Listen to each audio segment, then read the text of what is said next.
আগুন জ্বলছে দাও দাও করে, আর সেই আগুনের ঠিক মাঝখানে পুড়ছে 2000 বছর বয়সী এক সাপ। নিষ্ঠুর আবু জাহেল অট্টহাসি দিয়ে বলছে, একে পুড়িয়ে ছাই বানিয়ে ফেলেছি, মোহাম্মদের জাদুকরী সাপ এখন শেষ। কিন্তু সে জানত না, ছাই হয়ে যাওয়ার পরেও আল্লাহর হুকুমে সেই সাপ কথা বলতে পারে। মক্কার কাফিরদের সামনে সেই পিতলের পাতিল থেকে যখন জ্যান্ত সাপ বেরিয়ে এসে সাক্ষ্য দিল, তখন আবু জাহেলের কলিজা ভয়ে শুকিয়ে গিয়েছিল। কে এই রহস্যময় সাপ? কেন সে হজরত মুসা আলাইহিস সালামের যুগ থেকে এই আখিরি নবীর জন্য দীর্ঘ 2000 বছর অপেক্ষা করছিল? কেনই বা সে নিষ্ঠুর আবু জাহেলের হাতে এভাবে যাতনা সহ্য করল? এক শিহরিত হওয়ার মতো সত্য কাহিনী জানতে ভিডিওটি শেষ পর্যন্ত দেখুন, কারণ আজকের এই গল্প আপনার ঈমান আর নবী প্রেমকে এক নতুন উচ্চতায় নিয়ে যাবে। বন্ধুরা, এই কাহিনীর শুরু আজ থেকে কয়েক হাজার বছর আগে। সময়টা তখন নবী মুসা আলাইহিস সালাতু ওয়াস সালামের। মিশরের প্রাচীন মরুভূমি আর পাহাড়ের ভাজে ভাজে তখন আল্লাহর বাণীর প্রতিধ্বনি শোনা যেত। সেই সময়ে এক গহীন জঙ্গলের ছোট্ট একটা টিলার পাশে এক অদ্ভুত সাপ বাস করত। সাপটি দেখতে হয়তো সাধারণ সাপের মতোই ছিল, কিন্তু তার ভেতরে ছিল মানুষের মতো চেতনা আর বিবেক। লোকমুখে প্রচলিত ছিল, কোনো এক ভুলের কারণে মহান আল্লাহ তাকে মানুষের রূপ থেকে সরিয়ে সাপের দেহে বন্দী করে দিয়েছিলেন। তার মানুষের মতো চেহারাটা কেড়ে নেওয়া হয়েছিল ঠিকই, কিন্তু মানুষের মতো কথা বলার শক্তিটা আল্লাহ তার ভেতরে রেখে দিয়েছিলেন। তার নাম ছিল হারেসা। একটু ভেবে দেখুন তো, মানুষের মন নিয়ে সাপের দেহে বেঁচে থাকা কতটা যন্ত্রণার। হারেসা সারাক্ষণ ছটফট করত। সে ভাবত, কিভাবে আল্লাহর কাছে ক্ষমা পাওয়া যায়, কিভাবে এই অভিশপ্ত জীবন থেকে মুক্তি পাওয়া যায়। সে পাহাড়ের নির্জনে বসে আল্লাহর কাছে কান্নাকাটি করত। একদিন সন্ধ্যাবেলা, আকাশটা তখন রক্তিম বর্ণ ধারণ করেছে। হারেসা সেই টিলার ওপর বসেছিল। হঠাৎ সে দেখল, আসমান থেকে একটা তীব্র আলোর ঝলকানি পাহাড়ের চূড়ায় এসে নামল। হারেসা প্রথমে ভয় পেয়ে গিয়েছিল। সে ভেবেছিল হয়তো বজ্রপাত হচ্ছে, কিন্তু না, সেই আলোটা মিলিয়ে গেল না, বরং পাহাড়ের ওপর এক পবিত্র নূরের আভা ছড়িয়ে পড়ল। হারেসা কৌতূহলী হয়ে খুব সাবধানে পাহাড়ের সেই চূড়ার দিকে এগিয়ে গেল। কাছে গিয়ে সে যা দেখল, তাতে তার গায়ের লোম খাড়া হয়ে গেল। সে দেখল, আল্লাহর নবী মুসা আলাইহিস সালাম স্বয়ং রব্বুল আলামিনের সাথে কথা বলছেন। হারেসা আড়ালে থেকে সেই পবিত্র সংলাপ শুনতে পেল।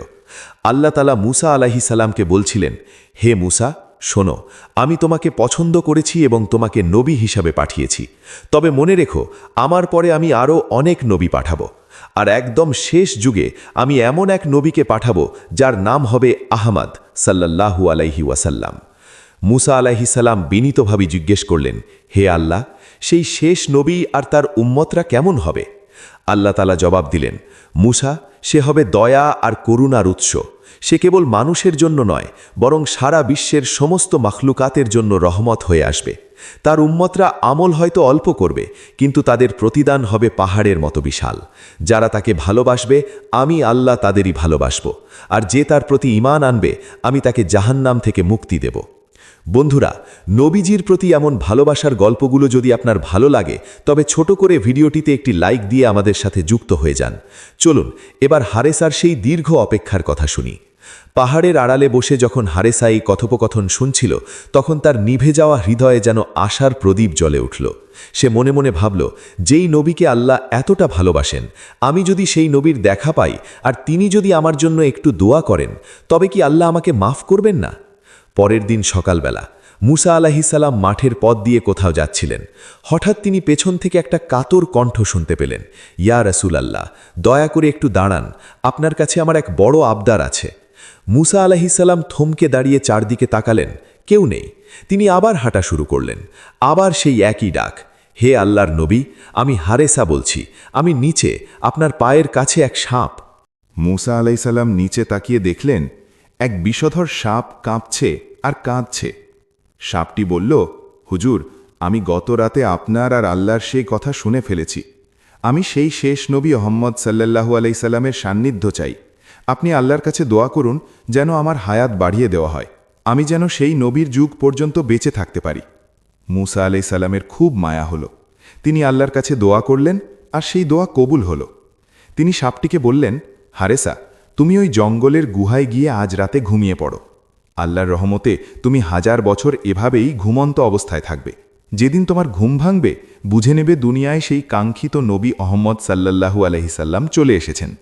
সাপটি সেই গুহায় আশ্রয় নিল। এরপর কেটে গেল বছরের পর বছর, শতাব্দী পেরিয়ে গেল। কত রাজা এলো, কত রাজপ্রাসাদ ধুলোয় মিশল, কত নবী আসলেন আর চলেও গেলেন, কিন্তু হারেসা সেই অন্ধকার গর্তে নবীজির অপেক্ষায় ঘুমিয়ে রইল। দীর্ঘ 2000 বছর, ভাবা যায়? অবশেষে সেই মাহেন্দ্রক্ষণ এল। মক্কার মরুভূমিতে উদিত হলেন বিশ্বনবী হজরত মোহাম্মদ সাল্লাল্লাহু আলাইহিসাল্লাম। যখন নবীজি নবুয়ত পেলেন আর আরবের আকাশ বাতাস লা ইলাহা ইল্লাল্লাহ ধ্বনিতে মুখরিত হল, ঠিক তখন সেই সুদূর জঙ্গলে হারেসা সাপের ঘুম ভেঙে গেল। তার মনের ভেতর এক অদ্ভুত ভালো লাগা কাজ করতে লাগল। সে বুঝতে পারল তার প্রিয় নবী চলে এসেছেন, কিন্তু সে তো চেনে না মক্কা কোথায়, নবীজিকে কোথায় পাওয়া যাবে। তবুও সে বেরিয়ে পড়ল। 6 মাস ধরে তৃষ্ণার্থ ক্ষুধার্থ হারেসা পাহাড় পর্বত আর তপ্ত বালি পাড়ি দিয়ে পৌঁছালো মক্কায়। রাত তখন অনেক, মক্কার অলিগলিতে কেউ নেই। ক্লান্তিতে হারেসা আর চলতে পারছিল না। সে জানত না কোনটা কার বাড়ি। সে শুধু ভাবছিল নবীজিকে একবার দেখলেই হবে। ভুল করে সে আশ্রয় নিল মক্কার সবচাইতে জালেম মানুষ আবু জাহেলের দরজায়। পরদিন সকালে ঘর থেকে বের হয়েই আবু জাহেল সাপটিকে দেখল। রাগে তার চোখ মুখ লাল হয়ে গেল। সে যখন লাঠি নিয়ে মারতে এলো, সাপটি মানুষের ভাষায় চিৎকার করে উঠল, হে আল্লাহর বান্দা, আমাকে মেরো না, আমি কোনো জাদুকরী সাপ নই। আমি মুসা আলাইসাল্লামের যুগ থেকে আসছি শুধু মোহাম্মদ সাল্লাল্লাহু আলাইসাল্লামের সাথে দেখা করতে। মোহাম্মদের নাম শোনা মাত্রই আবু জাহেল যেন উন্মাদ হয়ে গেল। সে চিৎকার করে ডাকল তার স্ত্রী মুজালিদাকে। আবু জাহেল বলতে লাগল, দেখো, মোহাম্মদ আমাকে মারার জন্য এক জাদুকর পাঠিয়েছে। মুজালিদা সাপটির করুণ দশা দেখে বাধা দিতে চাইলেন। তিনি জানতেন মোহাম্মদ সাল্লাল্লাহু আলাইসাল্লাম কখনো কারো ক্ষতি করেন না, কিন্তু পাষাণ আবু জাহেল তা শুনল না। সে সাপটিকে বেদম প্রহার করতে লাগল। হারেসা কিন্তু একবারও পাল্টা ছোবল মারেনি। সে শুধু বলছিল, আমাকে একবার নবীজির কাছে যেতে দাও। কিন্তু নিষ্ঠুর আবু জাহেল তাকে একটি লোহার খাঁচায় বন্দি করে না খাইয়ে ফেলে রাখল। 3 দিন ধরে চলল অসহ্য যাতনা। ক্ষুধার্ত তৃষ্ণার্ত হারেসা খাঁচার ভেতর পড়ে ধুঁকতে লাগল, আর আল্লাহর কাছে শুধু এক ফোঁটা প্রাণ চাইল নবীজিকে দেখার জন্য। শেষ পর্যন্ত সেই খাঁচার ভেতর হারেসা নিস্তেজ হয়ে গেল। কিন্তু আবু জাহেলের জিঘাংসা তাতেও মিটল না। সে সাপটির নিথর দেহকে আগুনের কুণ্ডলিতে ফেলে পুড়িয়ে ছাই করে ফেলল। সেই ছাই একটি পিতলের পাত্রে ভরে সে পুরো মক্কায় ঘুরে বেড়াতে লাগল আর উপহাস করে বলতে লাগল, দেখো, মোহাম্মদের গুপ্তচরকে আমি পুড়িয়ে ছাই করে দিয়েছি। অহংকারী আবু জাহেল এবার গেল নবীজি সাল্লাল্লাহু আলাইহি ওয়াসাল্লামের কাছে।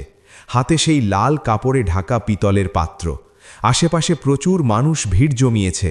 আবু জাহেল তাচ্ছিল্য করে বলল, হে মোহাম্মদ, তুমি তো অনেক বড় বড় কথা বলো। বলো তো, আমার এই পাত্রে কি আছে? যদি বলতে পারো আর একে জীবিত করতে পারো, তবেই আমি তোমাকে নবী বলে মানব। আমাদের দয়ার নবী সাল্লাল্লাহু আলাইহি ওয়াসাল্লাম বিনীতভাবে বললেন, আবু জাহেল, আমি গায়েবের মালিক নই। আমার আল্লাহ আমাকে যা জানান আমি শুধু সেটুকুই বলি। নবীজি কিছুক্ষণ নীরব রইলেন। এরপর তিনি মাথা তুলে আসমানের দিকে তাকালেন। তার চোখ দুটো ভিজে এলো। তিনি আল্লাহর কাছে দোয়া করলেন, ইয়া রাব্বুল আলামিন, আপনি চাইলে মৃতকে জীবিত করতে পারেন। আপনি চাইলে এই ছাইকেও কথা বলার শক্তি দিতে পারেন। দয়া করে এর প্রাণ ফিরিয়ে দিন, যেন সে নিজেই সাক্ষ্য দিতে পারে। নবীজির দোয়া শেষ হতে না হতেই সেই বন্ধ পাত্রের ভেতর থেকে এক বজ্রকণ্ঠ শোনা গেল, লব্বাইক ইয়া রাসূল আল্লাহ, আল্লাহ ছাড়া কোনো মাবুদ নেই এবং আপনি আল্লাহর সত্যিকারের রাসূল। আবু জাহেল ভয়ে পাত্রটি হাত থেকে ফেলে দিল। ঢাকনা খুলে গেল আর অবাক বিস্ময়ে মক্কাবাসী দেখল সেই পোড়া ছাই থেকে আবার জ্যান্ত হয়ে বেরিয়ে এলো হারেসা সাপটি। সাপটি নবীজির কদমে লুটিয়ে পড়ে কাঁদতে লাগল। সে বলল, ইয়া রাসূল আল্লাহ, এই আবু জাহেল আমাকে অমানুষিক কষ্ট দিয়েছে। আপনি অনুমতি দিন, আজ আমি একে শেষ করে দেব। সাপটি ফণা তুলে আবু জাহেলের দিকে তেড়ে গেল। ভয়ে আবু জাহেল দৌড় শুরু করল, কিন্তু রাহমাতুল্লিল আলামিন ডাক দিলেন, থামো হারেসা, ওকে ছেড়ে দাও। তুমি যদি ওকে মাফ করো তবে আল্লাহ তোমাকেও মাফ করবেন। প্রতিশোধের চেয়ে ক্ষমা অনেক বড়। নবীজির কথা শুনে সাপটি শান্ত হয়ে গেল। সে নবীজির কাছে শেষ এক মিনতি করল, হুজুর, আমি আর সাপ হয়ে থাকতে চাই না, আপনি দোয়া করুন আমি যেন মানুষ হয়ে আপনার গোলামি করতে পারি। নবীজি দোয়া করলেন, মুহূর্তেই সেই সাপ এক সুন্দর মানুষে রূপান্তরিত হল। এরপর যতদিন তিনি বেঁচে ছিলেন নবীজির দরবারেই তার সেবা করে কাটিয়েছেন।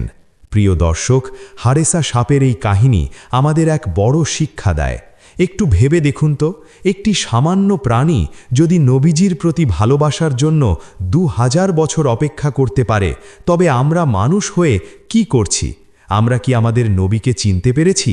হারেসা কত কষ্ট সহ্য করল, তাকে পুড়িয়ে মারা হলো, তবুও সে নবীজির আদর্শে আবু জাহেলকে ক্ষমা করে দিল। আমাদের জীবনেও তো কত ছোটখাটো ঝগড়া বিবাদ হয়, আমরা কি পারি না একে অপরকে ক্ষমা করে দিতে?